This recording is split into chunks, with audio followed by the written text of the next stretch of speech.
100 साल की सास।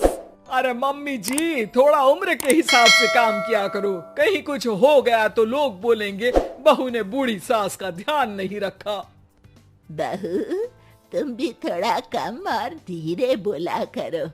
कहीं चिल्लाते हुए कभी कुछ हो गया तो वही लोग बोलेंगे 100 साल की सास भली चंगी बैठी है और बहू बेचारी चलती बनी। वैसे मम्मी जी, दादी बिल्कुल ठीक बोल रही हैं। हैं? क्या ठीक बोल रही है? वो जो कुछ भी बोले वो सास है, पर तुम क्यों बोल रही हो? बहू होकर सास से जुबान लड़ाओगी क्या?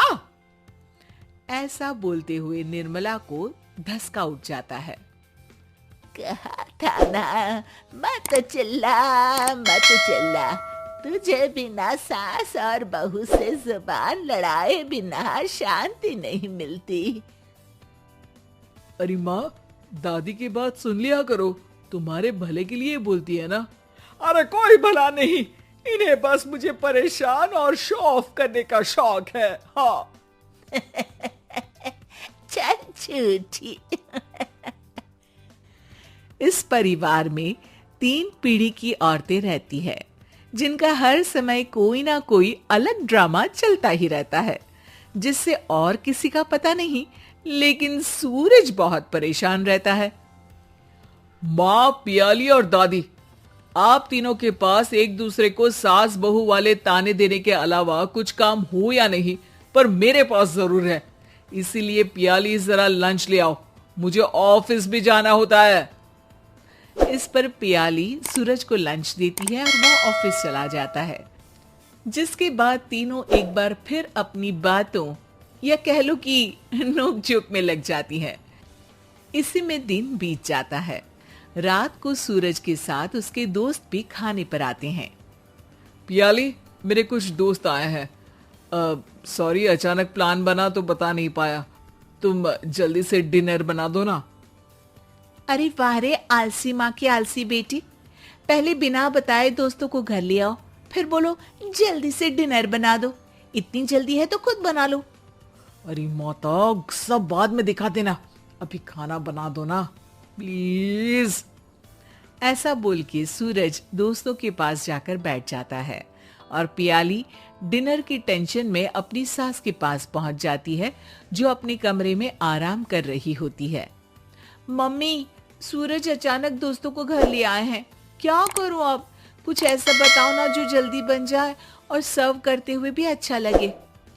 अरे रेस्टोरेंट से मंगा ले, दोबारा परेशान मत करना, सोने दे मुझे।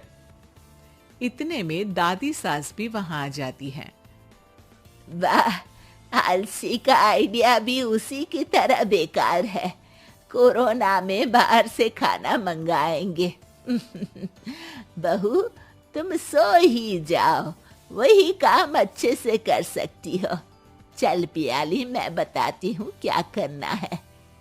इस पर दादी सास पियाली के साथ मिलकर सारे मेहमानों के लिए खाना बनाती है, जिससे उन्हें ज्यादा मेहनत भी नहीं करनी पड़ती और सबका पेट भी भर जाता है।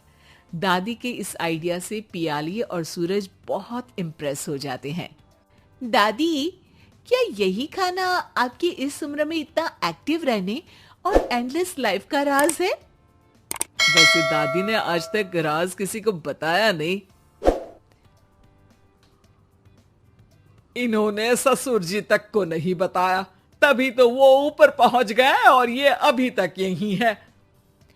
तेरी सास मेरे ऊपर पहुंचने का ही इंतजार कर रही है, पर इस आलसी का ये सपना पूरा नहीं होने वाला। क्यों जी, अमर होने का वरदान लेकर आई हो क्या? अमर का पता नहीं, पर लगता है तुझसे लंबा जरूर जी लूंगी। इससे पहले कि दोनों सास बहू में कोई बहस शुरू होती, पियाली बीच में बोल पड़ती है। ठीक है, आप दोनों लड़ क्यों रही हैं? हम तो चाहते हैं कि आप दोनों हमारे साथ हमेशा रहें। पियाली की बातों पर दोनों शांत हो जाते हैं और उनकी लाइफ पहले जैसे चलने लगती है। जहां दादी सुबह जल्दी उठकर कुछ न कुछ काम करते हुए पूरा दिन बिताती है, तो वहीं निर्मला और पियाली लेट उठने से लेकर धीरे धीरे आलस में काम करना और जब मर्जी सो जाने से अपना दिन बिताती हैं। एक दिन निर्मला की सहेली उनके घर आती है। अरे क्यों रे निर्मला, कैसे चल रही है जिंदगी? सब बढ़िया, बस ये बुढ़िया ऊपर जाए तो ज्यादा अच्छा होगा। अरे ऐसा क्यों बोलती हो? तुम्हें तो उनसे सीखना चाहिए, वो बहुत फुर्तीली हैं। मैं उन्हें रोज मॉर्निंग वॉक करते हुए देखती हूँ, और वहीं तुम और तुम्हारी बहू हैं जिन्होंने शायद सुबह का सूरज आज तक देखा ही नहीं होगा। सहेली की बात सुनते ही निर्मला भड़क कर चिल्लाते हुए पियाली और अपनी सास को वहां बुलाती है, जिनके साथ सूरज भी वहां आ जाता है और ये सब देख सहेली वहां से चली जाती है। अरे सासू माँ, आपको हमसे क्या दिक्कत है? अब तो मेरी सहेलियां भी आपकी वजह से मुझे ताने देने लगी है। मम्मी जी, कुछ तो लोग कहेंगे, लोगों का काम है कहना, आप इग्नोर करो ना। अच्छा वैसे महारानी, वो तुम्हें भी वही सब बोल रही थी? है? मैंने क्या किया? अरे किलस क्यों रही हो? अब तो समझो और अपना लाइफस्टाइल सुधारो। ओ मोरी मैया, अब हमारा लाइफस्टाइल भी खराब हो गया क्या? आपका तो हाई फाई है ना, बस उतना ही ठीक है। तुम लोग हमेशा पूछते हो ना कि मेरी इस उम्र और अभी भी इतने एक्टिव रहने का राज क्या है, तो वो ये लाइफ स्टाइल ही है, जिसे हाई फाई नहीं पर सिंपल कहते हैं। दादी, आप कहना क्या चाहती हो?